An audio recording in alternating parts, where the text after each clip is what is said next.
For many, the Sega Dreamcast remains the greatest game console of all time. Sega was at their creative peak with a never-ending stream of awesome new games. The console ushered in online gaming for many, and the graphical capabilities were a massive leap above the generation of systems before it. In addition to a true 480p resolution, the Dreamcast also raised the bar in terms of frame rate, with a ton of games featuring buttery smooth 60 frames per second gameplay. On today's episode of 5 Games, we are going to look at 5 such titles. Reeves, magic copyright! NBA Showtime NBA on NBC is the spiritual successor to the iconic NBA Jam series. After losing the NBA Jam license, Midway kept going with the series, with NBA Showtime being the series' true introduction into 3D. As expected, NBA Showtime is a 2-on-2 arcade-style basketball game with simple controls and an over-the-top presentation. Despite the transition to 3D, NBA Showtime is still very easy to pick up and play. On offense, you can pass and shoot, and on defense, you can jump and swipe. Nice and simple. Additionally, there is a turbo meter, giving you additional speed and the ability to shove your opponents while holding the turbo button. NBA Showtime is an absolute blast. From the simple controls, sweet dunks, awesome one-liners, and a 4-player local multiplayer, it's hard not to fall in love with the game. The reason it makes this list, though, are the graphics. While the polygon models are definitely showing their age and the skin textures are borderline laughable, NBA Showtime has a rock-solid frame rate, never dipping below 60. The smooth frame rate keeps the game feeling quick, giving it a terrific 90s arcade feel. NBA Showtime seems to have slipped into obscurity over the years, but if you yearn for some 3D jam, NBA Showtime NBA on NBC absolutely delivers. That should just about do it. Super Magnetic Neo is a platformer developed by Genki and released in 2000. As far as I can tell, this has never been released on any other platform and is not terribly common.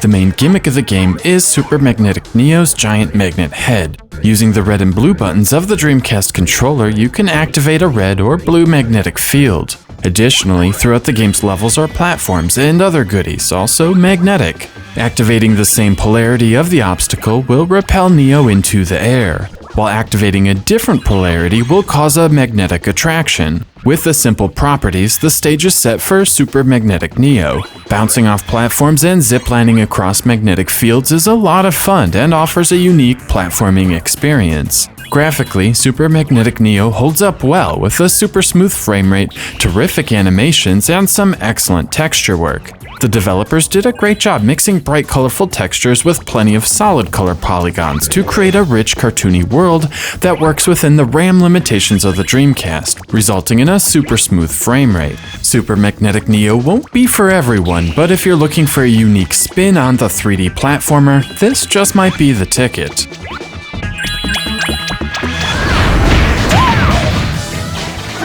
Dead or Alive 2 is a fighting game from Team Ninja. Now, I'm not much for fighting games, but the Dead or Alive series has always held my interest. The controls are extremely smooth, and the actual fighting is intuitive and actually clicks for me. Attacking high, mid, and low yields the appropriate move, and the high, mid, low concept works its way into the blocking and counter systems. While probably not unique in the world of fighting games, these controls have always worked for me, and it's one of the few fighting games I can actually sit down and play with some mild success. Back in 2000, this was one of the smoothest, most realistic looking games ever released. While 60 frames per second gameplay was the standard for 3D fighters long before the Dreamcast, the smooth animations and detailed environments really put this over the top. Additionally, the way the hair would fall over the shoulders or the way different articles of clothing would react to the movement of the characters was pretty groundbreaking. While I can't be certain if Dead or Alive 2 reached its high level of popularity due to excellent controls or the roster filled with beautiful people, I can be certain this game is a technological showpiece for the Dreamcast hardware.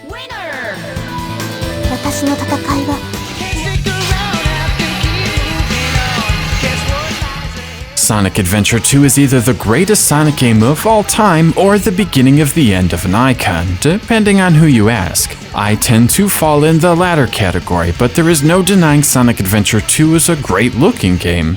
I'm going to skip over the game's weaker points and instead showcase Sonic's stages, which are easily the highlight of the game.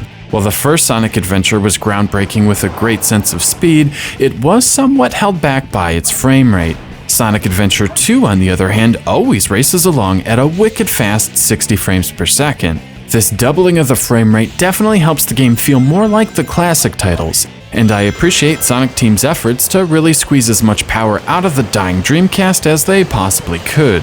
Sonic Adventure 2 looks as good as ever, with bright textures, crisp animation, and a brisk pace. The soundtrack is solid, with a ton of different rock subgenres being represented, and most matching the game's speed. While I don't feel the game has aged particularly well from a gameplay standpoint, Sonic Adventure 2 was a nice send-off for the system. James, I tried. Don't underestimate the enemy. The Dreamcast is easily my favorite game system of all time, and Sega's The Typing of the Dead perfectly captures why I feel this way. In today's gaming landscape, no company would have the creativity to think of mixing a typing game with blasting zombies, and even if they did, they wouldn't spend the resources bringing it to the market. But this is exactly what Sega did over and over during the Dreamcast's lifespan. The Typing of the Dead is a rail shooter, but instead of blasting zombies with a light gun, you use a keyboard and type out various words, letters, and phrases to blast away the undead. On the surface, this should be a trivial task for most, but the challenge comes from the awkward way words come out at you. As they are random, you'll never receive a pair of words that you would normally type together in a sentence, and I find the game to be quite tough. Being a port of an arcade game, the frame rate is silky smooth, and again hums along at 60 frames per second. While it doesn't really impact the gameplay, it is helpful to have the words scroll exceptionally smooth across the screen.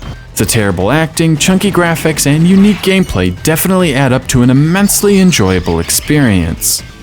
And there you have it, 5 Dreamcast games that raise the console bar with high-res graphics running at 60 frames per second. Now, this is not a definitive list, nor is it intended to be a best of, and the Dreamcast has far more than 5 smooth games, so be sure to leave a comment and let me know which 60 FPS Dreamcast games you enjoy.